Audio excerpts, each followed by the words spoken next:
YouTube ঘাঁটতে ঘাঁটতে অনেকবার চোখে পড়লো, তো ভাবলাম আমিও করে নিই। এমনিতেই আমাদের ব্যালকনিতে জঙ্গল হয়ে গেছে, ফেলে দেবো।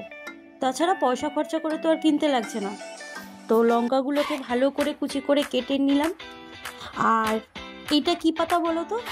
এটা হচ্ছে উচ্ছে পাতা।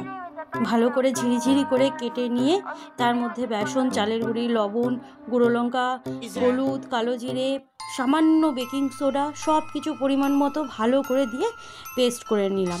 যখন ইউটিউবে দেখি তখন ভেবেছিলাম যে কেমন হবে খেতে।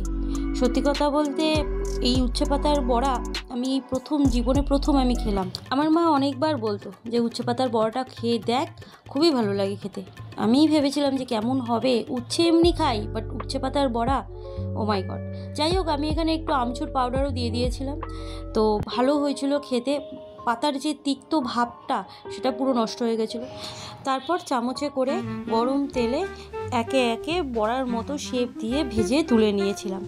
দারুণ মচমচে খেতে হয়েছিল। এই রান্নাটা করার সময় মনে একটু ভয় করছিল যে কিরকম হবে, তেতো ভাবটা খেতে পারবো কি পারবো না, কিন্তু মা এত বছর ধরে সংসার করেছে, মায়ের কথা মতো করলাম আর সত্যিই খুব মচমচে হয়েছিল খেতে। যাই হোক, তোমাদের সাথেও শেয়ার করে দিলাম। ভালো লাগলে একটা লাইক দিয়ে যাও।